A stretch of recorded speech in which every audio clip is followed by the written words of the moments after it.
I am here to welcome you all today to the 2025 edition of Hack for Public Good.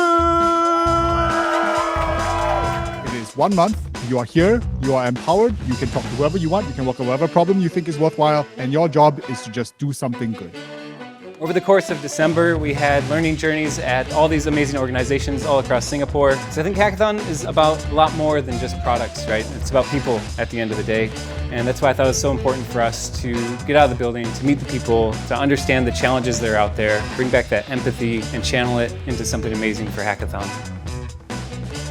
When I think about what are the public sector problems in Singapore, I feel like I have a very superficial idea of what those are, but through learning journeys, I think that it does contribute to your knowledge base and also just building more empathy with the potential users of whatever products that we will create.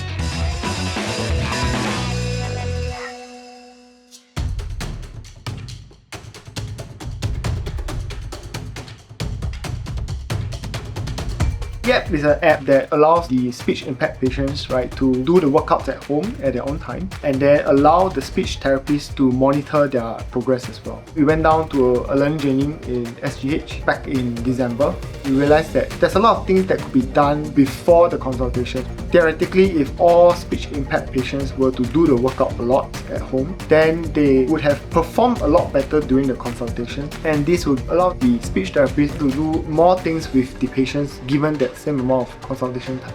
For the past few weeks, what we have done is really just to understand the landscape a little bit better. We have even a prototype ready to test with users. I'm Wan Ling and this is Ki from the Hawkeronomics team. What we're trying to do is to shed more light about what goes into running a hawker store. Right now the problem is that the hawkers are facing a lot of financial pressures, and yet they are finding it very difficult to increase their prices because there's just a general perception that hawker food should be cheap. We came up with a game to help people empathize with hawkers and understand what goes into the prices of the dish by running their own hawker store. But what we found actually online really didn't do justice to what was on the ground. So what we did is to actually test our hypothesis with the hawkers themselves at a few hawker centres. So we actually went down and asked them the questions that we thought were important to them. But what we realised is that no one thinks in terms of like, oh, how much is rent? How much is my prawn? So what we actually did was actually reconfigure the way we ask questions. We think about how we actually showcase that cost of the ingredients in a very different way. Hawker culture is a very important part of Singapore culture, and we hope that through this game people take the opportunity to reflect and take a pause about what goes into the prices of their food. Spaceship is an AI-powered platform that allows public officers to use the English language to generate, run, and deploy full-stack prototypes in a matter of minutes. The general case for public agencies and the government is when you have an idea that you want to pursue, it's very restrictive because it takes a lot of resources, it takes a lot of time. We spoke to a bunch of potential users, one of them being an ICA officer that is using current tools to hack around this problem that he's facing. So through it, we understand the struggles of the tools that it's using and basically allow us to glean insights to how to better design spaceship.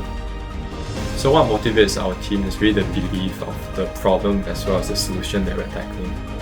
The belief that public officers in the government with little to no engineering experience can build products by themselves that they could have never had done beforehand. We hope that this can improve the rate of innovation within the government and in turn really benefit Singapore as a whole.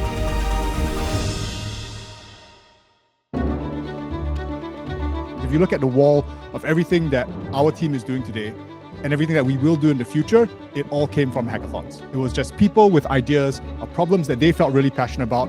Some of those will be ideas that you try, get some traction, and it doesn't really get very far. And then there'll be some ideas that you take really far and like launch and you go and become critical infrastructure that makes the country better and is now a part of how the country operates going forward. That's what we're trying to do here. There's no winning, there's no prize. You just get a chance to build something that is part of how you wish society was.